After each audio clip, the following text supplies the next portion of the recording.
infighting, backstabbing, and bickering. Aren't you sick of it? I know I sure am.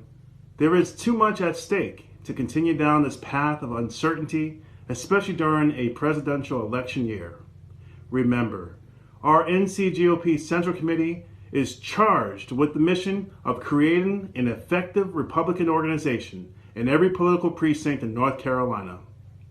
Initially, when I started to prepare my thoughts for this video, I was going to share with you in great detail all the hurdles I have had to endure and overcome since being elected back on June 5th, 2015. But who cares? What we care about is winning elections. So let's put all of our differences aside. No more witch hunts or wild goose chases.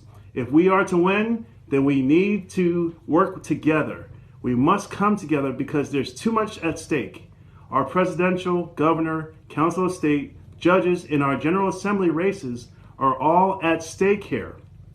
Overall, the party is in good shape financially. We have great candidates and the grassroots are ready for the fight in November.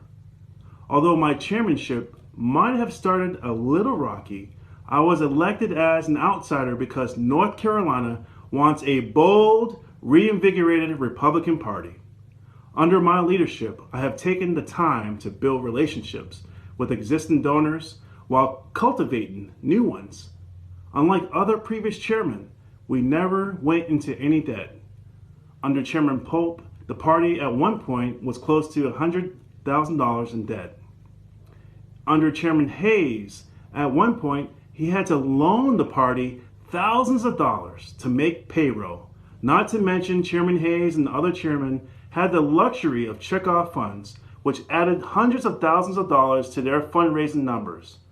Our party does not receive checkoff funds anymore, which makes our job of raising money more difficult. According to the FEC records, which are public and available to everyone on fec.gov, the NCGOP's last three chairmen had the following receipt totals in their first 9 months. Chairman Daves had receipts totaling $753,000. Chairman Hayes had receipts totaling $595,000. And Chairman Pope had receipts totaling $791,000. The NCGOP under my leadership had receipts totaling $659,000. Another good point is that we are out raising the Democrat Party by thousands of dollars. Public FEC records indicate that my chairmanship has taken in more receipts than Chairman Hayes and is not that far off from Chairwoman Daves and Chairman Pope. Whereas Chairman Pope took a six-figure salary, I did not. If you consider Chairman Pope's salary, I have netted more than him in his first 9 months. I am a volunteer chairman. I sacrifice my time, my fortune, my honor for this party. I make thousands of phone calls and attend dozens of events every month for the love of the party. The money we have raised is truly amazing, considering the circumstances of having to deal with being locked out of party email accounts, having on and off access to files and fundraising databases, being locked out of the party headquarters, and not to mention funds being diverted to affiliate committees and super PACs due to actions of the legislature.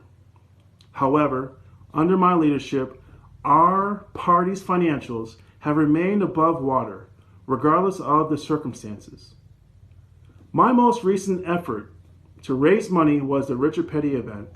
It was a great success. We raised over $20,000 with very little input and help from the staff. We are financially stable, and as of April 1st, we have over $50,000 in our federal account, $20,000 in our state account, and we have raised almost $100,000 for the state convention. It is difficult to raise money in the current political environment. Many see the party as cheaters and corrupt. Many don't want to donate with that perception being blasted on the media 24/7. The party currently has plenty of money to pay the payroll for other expenses, and the party has not gone into debt under my leadership. However, we do have a problem. Similar to the federal government, we don't have a revenue problem, we have a spending problem. I have made the efforts to lower our overhead, and those efforts have been resisted by staff and the Central Committee.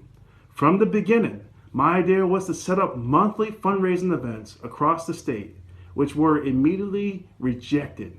Knowing the financial needs of the party due to an extreme high overhead, the grassroots and I finally had to take things into our own hands by setting up events like the Richard Petty event.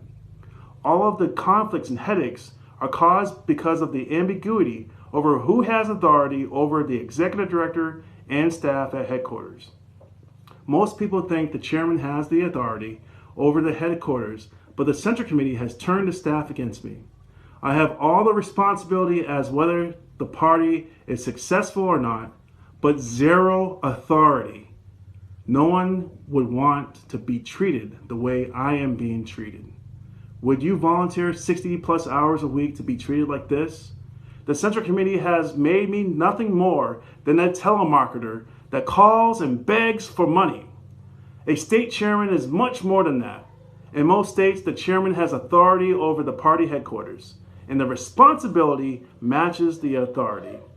I sucked up my pride and apologized to the Central Committee. Although I am innocent of the untrue allegations they have levied against me, I thought it was in the best interest of the party to apologize and get this behind us. I met with the Central Committee on Tuesday, April 12th. It was my hope that we could be adults, apologize to each other, and move on. I offered solutions and compromises. I apologize for any divisiveness I caused, and I apologize for my part in making this issue public. You know how they responded? They demanded I resigned. My apology was met with more divisiveness and hatred. Let me be clear. I am not going to resign. I am not going to sit down and shut up. You can continue to bash me and my name, but your attacks are not worth responding to any longer. It is time we put this stuff behind us. It is garbage. And if you are a delegate watching this video, please join me at the state convention on May 6th. That is where we will leave united to take back our country from the Obama regime. May 6th is the day we unite for November. God bless you, this party, and our nation.